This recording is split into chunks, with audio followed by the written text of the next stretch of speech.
Here you go, Dad. Oh, I don't want to. Oh, come on now. Everybody wants to hear you play. Everybody wants to hear it.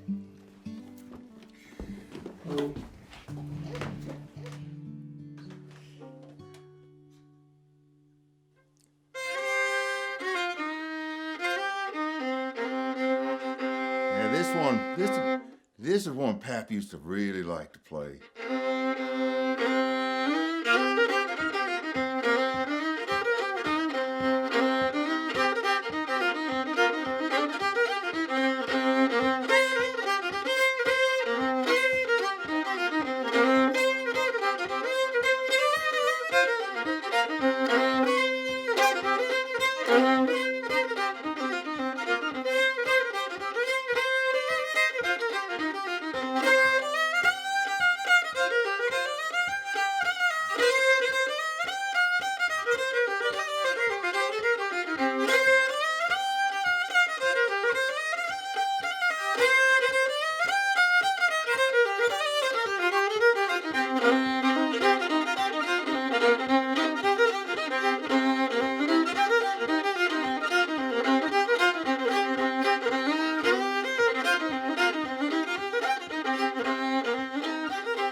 So that music, it has a sound to it.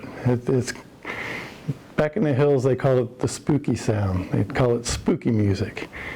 In musical terms, we call it modal music. Do you get that quality when you're listening to it?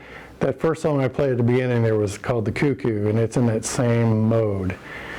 And I'm just going to kind of demonstrate that to you.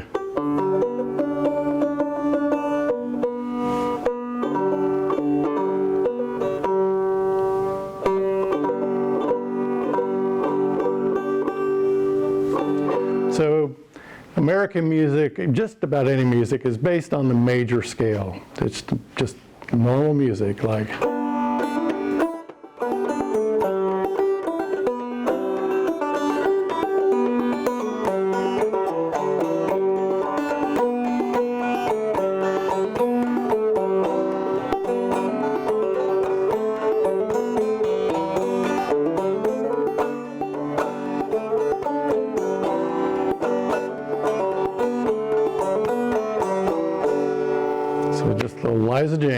So if you take the third note of the scale, do, re, mi,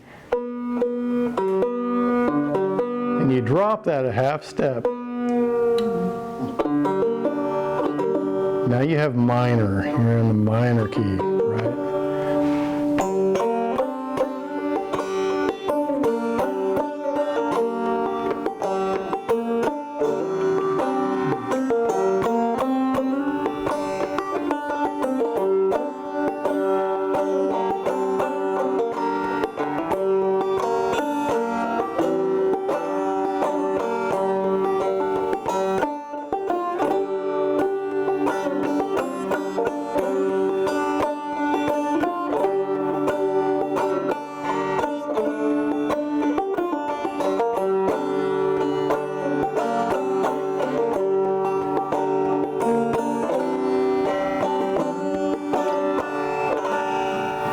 So the minor music, Negro spirituals, kind of comes from the African traditions mostly. So we go back to the major. This thing really got out of tune, didn't it?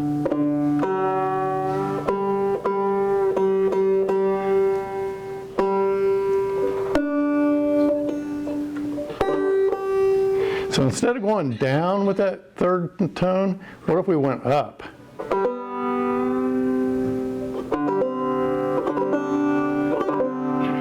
And that's what they call the spooky key, also known as the mountain minor.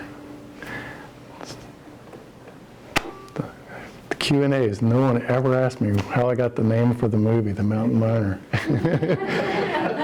So you didn't ask, but there you have it anyway. So it's got this spooky quality to it.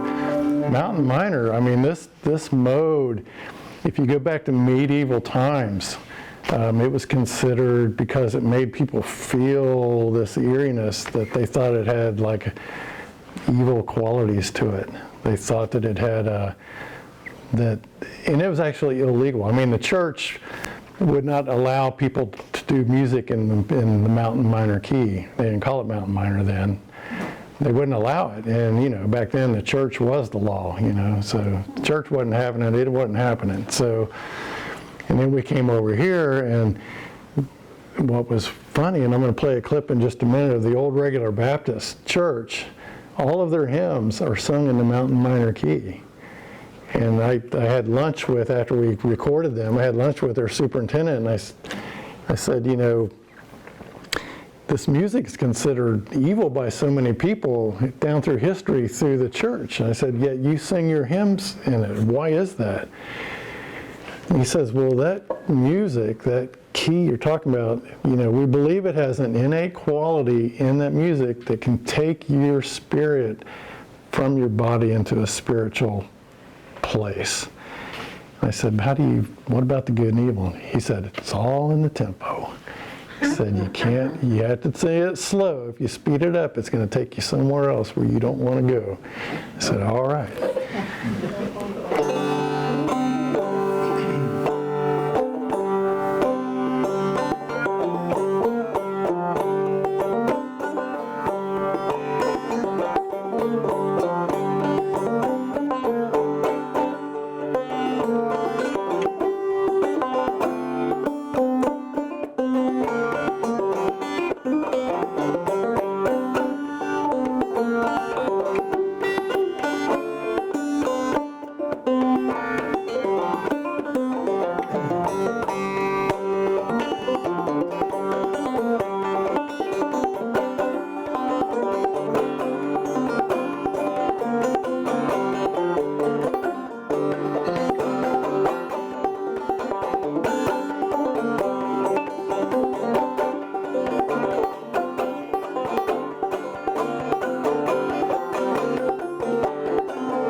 So that's the mountain minor. Did anybody feel the spookiness? So when I asked you before they also believe that music can take you and connect you with your past. That somehow the spirits of your ancestors, you can connect with them in this spiritual place. And that was why I played, when I had you go back to the porch back in Kentucky and I was playing that, I wanted to just see if maybe that'd help you get there, just hearing that music. For me it does, it always has. When I was just a kid, I didn't get it, I didn't understand it.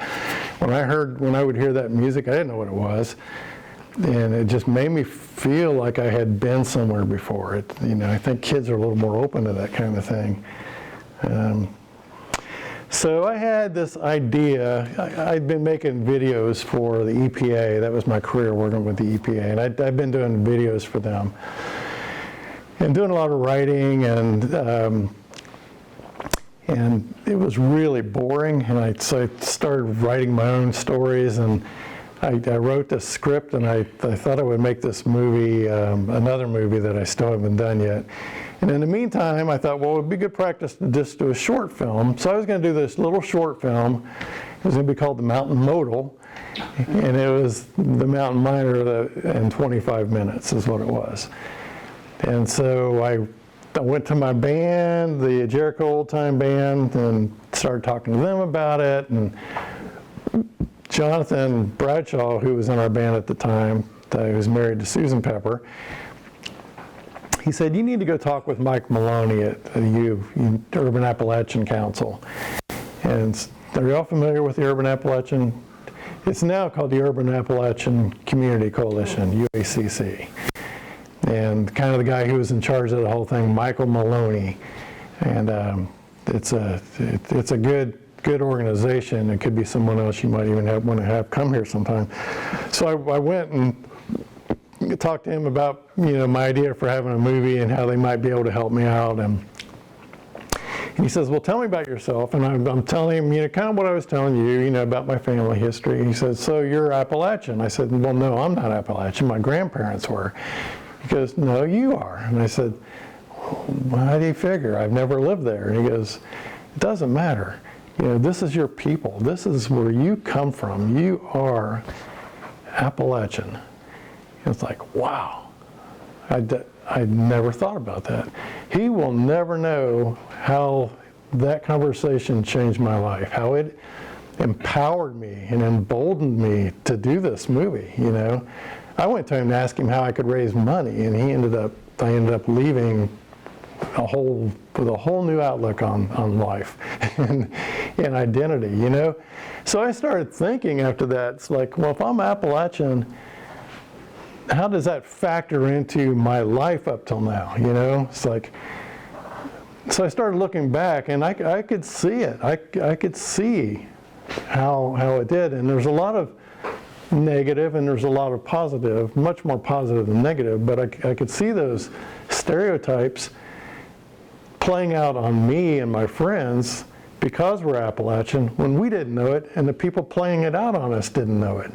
But when I look back at those things, it's like my friends, we were all the ones with greasy fingernails, and because we had to work on our own cars, because our parents wouldn't pay to have our cars fixed, would they, Dad? We had to do it ourselves, and that was the Appalachian way, My dad says, you do it yourself, fix your own bicycle, and if I couldn't, he would help me, but I at least had to try, And if I wanted $1 to buy a new Matchbox car, he wouldn't give it to me. I had to go pick up sticks out of the yard first, So, I can see that influence all the way going back. And then I started talking with my friends about it, and it's like, I have friends that said, oh yeah, we weren't allowed to tell people we were from Kentucky. My parents would not let us tell anybody we were from Kentucky because they didn't want us to be unfairly judged and put at a disadvantage in the workplace or in school. So I'll tell you a little bit about this movie process. So in 2015, I went to my band. I said, hey, I got an idea for a movie. Let's our band, Jericho Old Time Band, let's just make this movie. We'll have to invite a couple of our friends. It's just going to be a little short 20-minute thing, and we'll put it on YouTube. It'll be fun, And so I gave them the script, and Jonathan and Susan and Amy, Warren and Judy weren't quite on board at first. They know that I'm always full of these big dreams, and it's like, Dale again, whatever. But they said, this looks really like fun. I think you got an idea here. Why don't you ask some well-known people to do this? And I said, nah. They said, well, if you could have anybody do this, who would you do? Who would you ask? If you could ask anybody in the world to play these parts, who would it be? I said, well, I'd have Elizabeth Laprelle playing my grandma, great-grandma. I would have Ma Crow because she's perfect, and I'd have the Tillers, but Dan Gellert is who I would have play my grandpa. And they said, well, contact him and ask him to do it. And I said, they're not going to do this. And anyway, so they talked me into contacting him, sending him a strip, and every single one of them said, yeah, sounds like fun, we'll do it. Dan Gellert and Elizabeth Laprelle, in this world, they're famous, It's like I'm nervous to talk to them, and they're... So I'm like, oh crap, they're going to do it, now what, So we needed a couple kids, and Susan had contacts in North Carolina with this organization called Junior Appalachian Musicians. I spent months trying to find a place in Kentucky to shoot this thing. Could not find a place in Kentucky. I'd find a perfect place, but there'd be a highway next to it, or there would be handicap ramps, or there would be power lines or something. And Susan has a log cabin in Todd, North Carolina. She goes, let's just shoot it at my log cabin. I said, yeah, but your log cabin's on the side of a mountain. The porch is 8 feet off the ground. We'll have to set up all this scaffolding and all this stuff. She goes, yeah, let's just do a little short promotional trailer to help us raise money, and we'll just get everybody to do this, and then the following year we'll shoot it. I said, okay. So I'm on the line looking for a place to stay while I'm down there, and I go to Willett Pond's farm, because I'd heard it was a nice place and they were booked. I couldn't stay there. And as I went to exit out of the website, I saw this little button down in the corner of the screen that said, "Coming soon, Pioneer Farmhouse." I wonder what that is. And I clicked on it, and that's what became the set for the whole movie. I was so excited when I saw that. I said, "That's it, that's it, that's it." And I got on the phone, I called the guy, I'm shaking, you know. And I told him what we were doing. I said, "Can we rent the place for a week? Can we just rent the place for a couple weeks and then shoot?" And he goes, "Oh yeah." He goes, "You ever heard of the movie Songcatcher?" And I said, "Yeah." And they said, "They shot that on my mom's property." So and then have you guys, has anyone ever, do you know who Eustace Conway is? There's a show on one of those cable channels about the mountain man, Eustace Conway, down in North Carolina. Anyway, that's Walton's brother. So, yeah, so we went down, and now after all this time, Walton and his wife and Betty, and I mean, we're just close best friends. I stay with them. I go down and visit them several times a year. And so it just all worked out to do that. So we shot this little trailer, this little promotional thing to raise money for this 20-minute video I'm going to make with these famous people. And Hazel, this little girl, she only had like 3 lines in this trailer. And she is an old soul. I mean, she's a 40-year-old walking around in a 12-year-old's body. And she goes, "Dale, I need to talk to you about something." I said, "Okay, Hazel." So we take a little walk. She goes, "I need more lines. She goes, "This is so fun. You've got to write me some more lines." And then she went back and told everybody, and everybody's like, "Yeah, Dale, you need to write Hazel some more. Matter of fact, you need to just make this into a feature-length movie." I would have never, ever started to make a feature-length movie. There was no way I would have had the intestinal fortitude to even think about tackling something like that. But I have 20 people telling me I have to do this. So we finished the trailer. I came home, started trying to raise funds on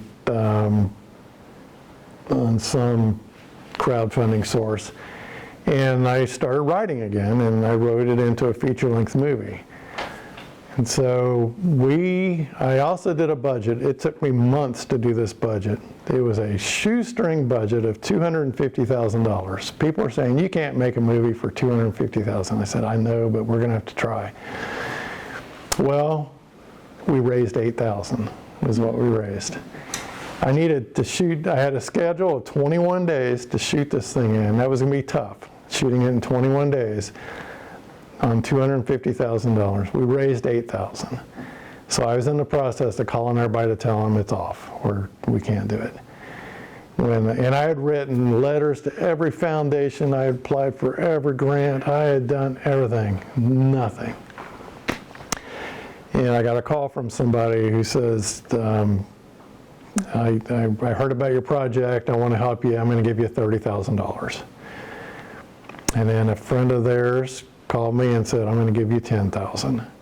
And then another friend called me and invited me to come to her house. This is an older lady, and she's telling me all about her Kentucky story of moving up here.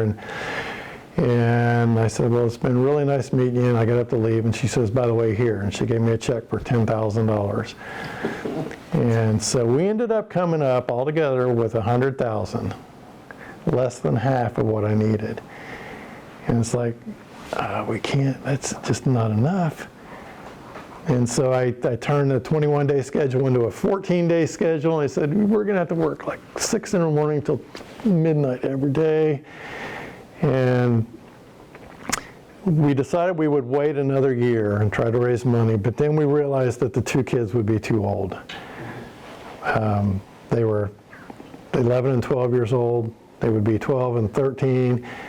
Their voices would be changing. It wasn't going to work.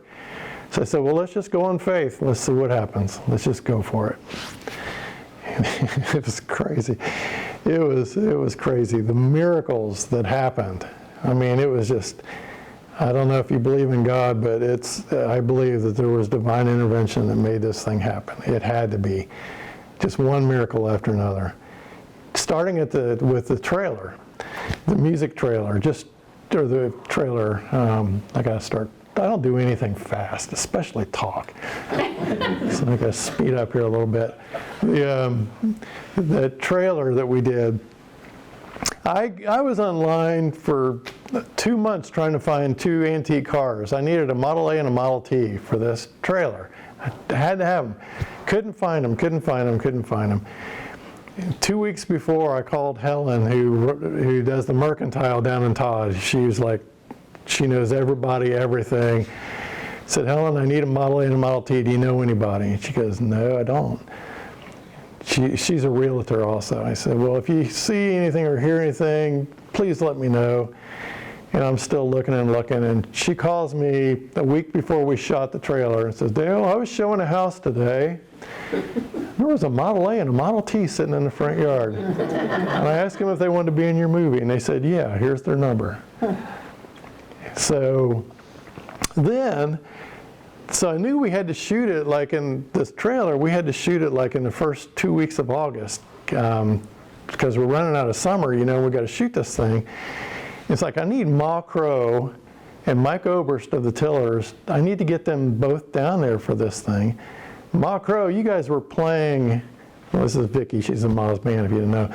They were playing like every week, like 3 or 4 times a week. How am I going to find a weekend when Ma's not busy? And the Tillers are playing constantly.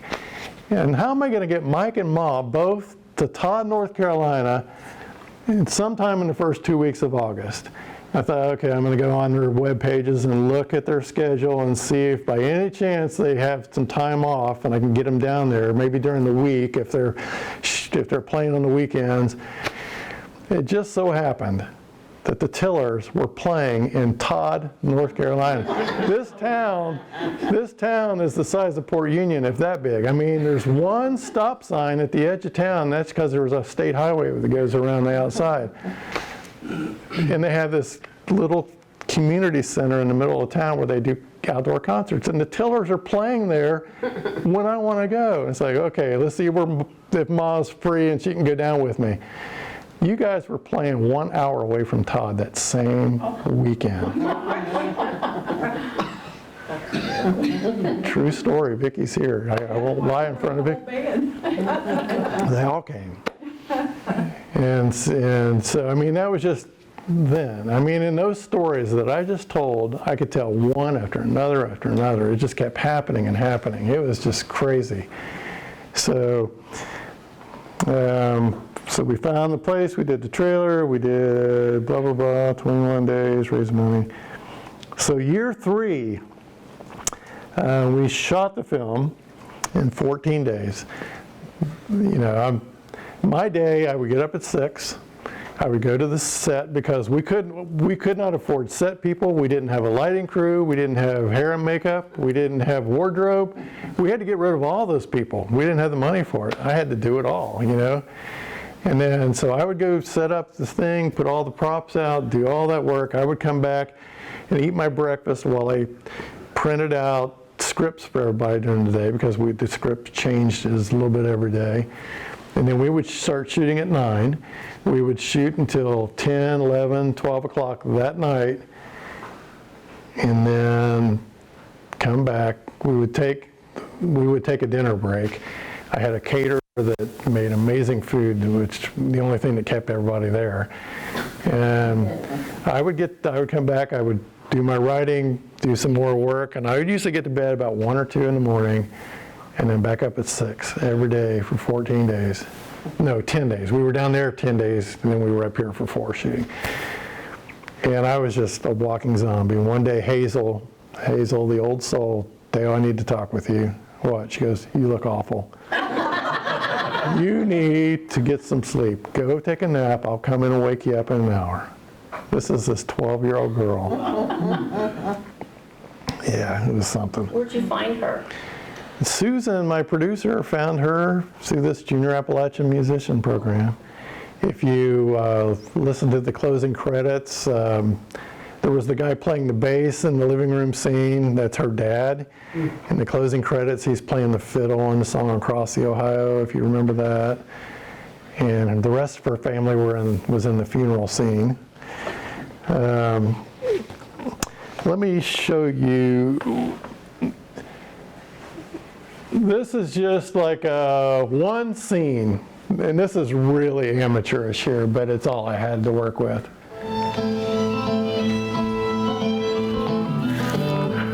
This is one of the cameras, was just a little DSLR on a Ronin, a stabilizer. The tall guy, he was the owner of Walton Conway. The other guy in the bib overalls is the guy that owned the truck.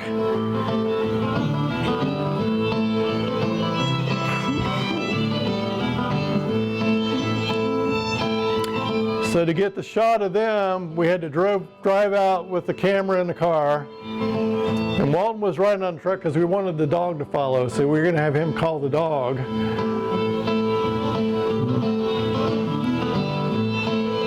That's our sound guy, Jerry.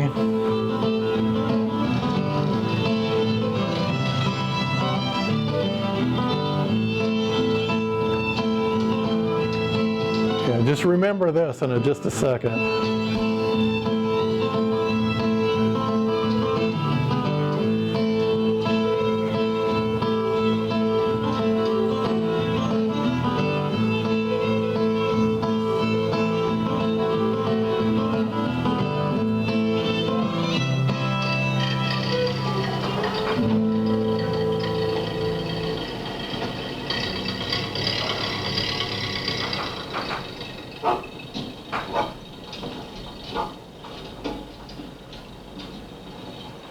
When you see that, you don't think about all the people and all the stuff going on, do you? Where'd you get that truck? That was, Helen found it in the... That's the one in the front yard? Yeah. Yeah, the Model A pickup truck. This is our, we had relatively inexpensive relatively, this is like $10,000 here, but in the film world, that's really cheap. I mean, most of these cameras are hundreds of thousands of dollars. And so you see, like, this is the view. You never look through that. This is your viewfinder. The movie is being recorded onto this thing. So the camera records onto this drive here. And so you take that and you download that onto your hard drive. So you can see the little picture of Ma Crow on the inside there.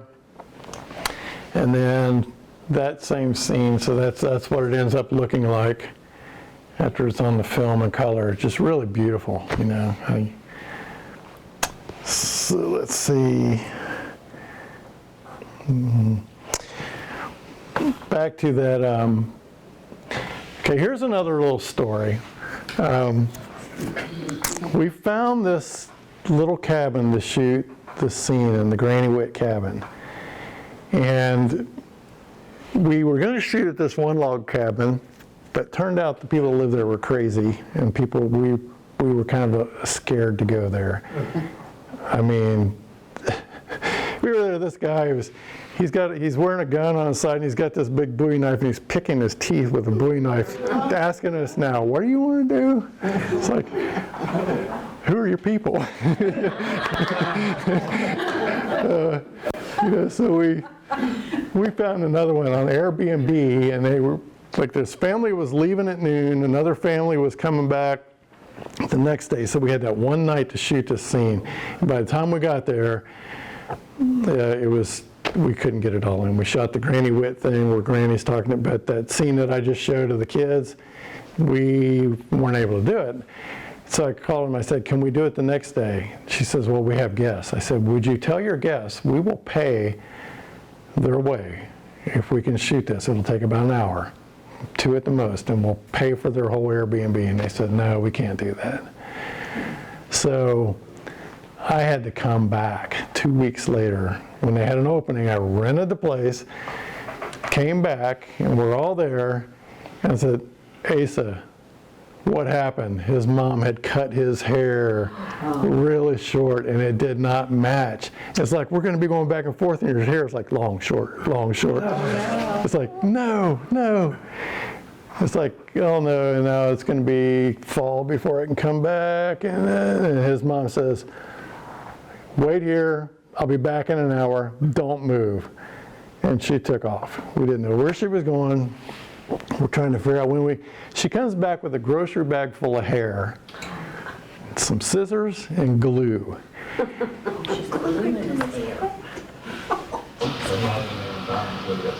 You can see how short his hair was. She's gluing hair on his head.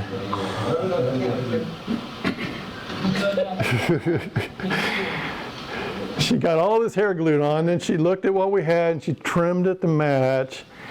So you saw the scene, you didn't notice, did you?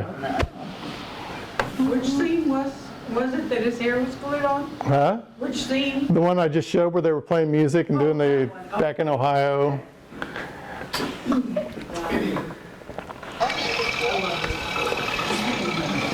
I want to plug this book, The Harpers of Pongo Ridge. I'm going to tell you about this in just a minute, but I stole a lot of info from this book, including Asa's line here came out of this book. Well, we surely don't mind walking on a morning like this. Pap says we're all sinners, Baptist and Methodist alike, except the Methodists have more fun when they sin. Yeah. That came from this book. I'm not going to play this whole thing, just wanted you to hear this, how they're singing in that mountain minor key.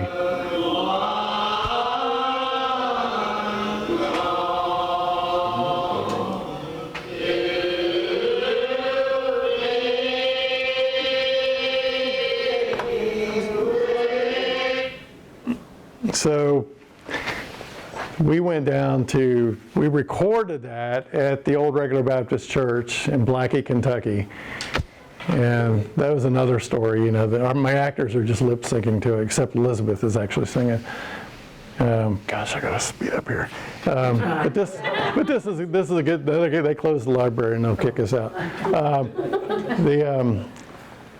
So we go down and I call, you know, if you're ever driving like through Kentucky and you see this little church, you're actually kind of scared to go in, you know, it's just, you know, if you're not, you know what I mean,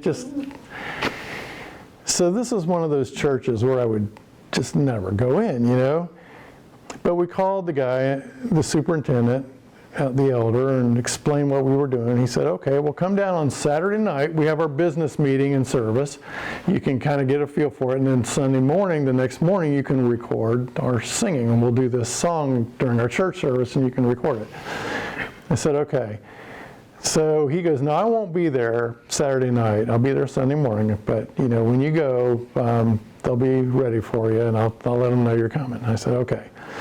So now, when I said that's Jerry, the sound guy, did you notice him? Long beard, long hair, and Jonathan and I. So we get there, and we're a little nervous about going in. So we go to the door, we open the door, we walk in, and it's like this long aisle that goes downhill, you know. And there's all these people down front, and they all just turn and look at us. And Jerry says, this is going to be a long walk. And I get down there and they're just looking at us like, you know, they must have thought we were there going to rob them or ask for money or something. I said, did Brother Cornett tell you we were coming? They said, no. They didn't know. But then we told them why we were there. They were the friendliest. And the service, you know, I've been going to church all my life, and that was the most moving experience I've ever had in a church. It was just amazing. So year 4 we spent editing. Year 5 we got it done. We were in film festivals for a year. It was weird because I didn't even think we'd get into film festivals, and I never considered myself a filmmaker, you know, and I would go and I'd be so intimidated by all these people that actually knew what they were doing in the film world, you know, talking about their agents and their distribution deals and all this kind of stuff. And I would be like embarrassed to show my little movie. But we won best film at every one of them but one. It was like, what the heck, you know? And the one film festival okay, there was a $10 million movie there. They won Best Film, but we won Best of Festival, which meant technically theirs was the best film. Best Festival meant the judges just liked ours better. And so we were in another film festival, and we won Best Film, and there was a $14 million film there with real actors in it. We didn't have we didn't have any actors. We just had musicians, you know. No one had ever acted. And I took the director aside afterward and said, okay, I'm not buying it. You have to explain this to me. That was obviously a better movie than ours.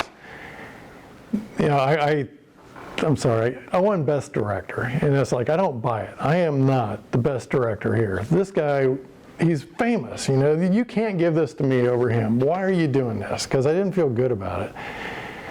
And we won Best Film. He said, you know, they were a really good film. He had all that money. Everybody, they were just doing what they do. They said, you had no money, you had no actors, you shot in 14 days, you had kids, and you're doing a music film. He goes, you don't know how bad I was dreading watching your movie. He goes, I was dreading it. He goes, but you know, the judges, you know, he said, we laughed, we cried, we loved it. And those kids, you know, and they said, honestly, he was a film director, he goes, I don't know how you did it. I really don't know how you did it. The other guy was just doing what he does every day. What you did was special, you know. And so that was that. That's the most I will ever brag in my life. I'm sorry for doing that. But it's like, what made our film so successful? It's just a simple movie about simple people coming to Ohio. You know, what is it? You know, I got about 300 emails at home I could show you of people just like you that watched the movie and went to the trouble to find out how to contact me and said, thank you for making this. You have made us feel like we matter in the world. You know, we've been ashamed of who we are. We don't want to be ashamed of who we are. We need to be proud of who we are. We do. And if you have not traced your family history, if you've not looked into this, you're really missing out on something. There was a scene, and I'm not going to show it because we're out of time, this scene here, but basically he's telling his grandson, a man never knows who he is till he knows where he's come from. And this, and he plays this fiddle, is where you come from. And in closing, I'm going to just play you one little thing. I got to skip past this. This is my great-great-grandmother, Jelena Elswick. Oza Witt farmer, and Vestal farmer, who are buried right here in the Reading Cemetery. This is Oza's grandmother from Tazewell, Virginia, who ended up in McGoffin County, Kentucky. She had a cousin, a first cousin. His name was Harvey Elswick. And I was researching the song Elsac's Farewell one time, because I love Elsac's Farewell, and found out it was written by Harvey Elswick, her first cousin. Elsac's Farewell, there's a couple different stories how that came to be, but Elswick, it's Elswick's. You know, it's been called Elsac's. It used to be Elswick's Farewell, and it somehow got changed in time. He came back from the Civil War. They had moved to Kanawha. West Virginia. Is it Kanawha? Is that how you say it? County. Yeah. Kanawha, okay. Jerry Orsenko, Mr. Orsenko here. Who could give you a talk about the great chemical spill in Kanawha County? So they ended up living there, and his mother, I got her name here, his mother, Mary Polly Hackney, was on her deathbed, and her final wish was that Harvey play her a tune on the fiddle before she died. So Harvey made this tune up for her, played it for her before she died. It's called Elsac's Farewell. And you know, when my grandpa used to play the fiddle, he would sit across his legs and hold it at his chest and choke up on the bow. And so just kind of to stay connected to him, that's how I play the fiddle. So.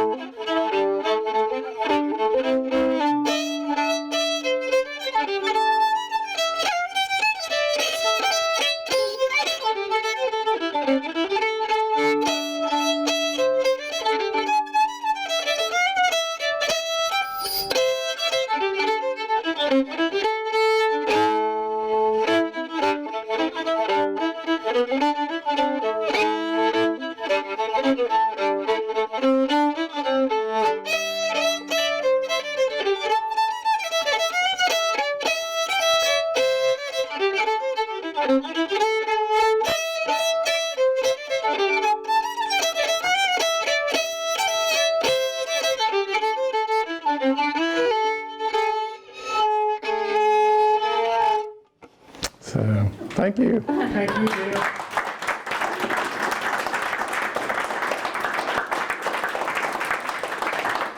And I think we have time for just maybe a few minutes of questions. But then let me remind you of this book, The Harpers of Pongo Ridge. It's on Amazon.com. It's written by Christine McKinney, Christine Harper McKinney, also known as Flossie Harper McKinney. It's all about growing up in Rockcastle County, Kentucky. She is 95 years old now. She wrote this book back in 1989, and I started bugging her relentlessly in the last few years about getting it out there on Amazon so it would always be there after she's gone and after we're gone. And Margaret, my old schoolmate here, we kind of worked together with Christine to get this book out. Christine and her husband Ivan moved from Rockcastle County to Reading, Ohio.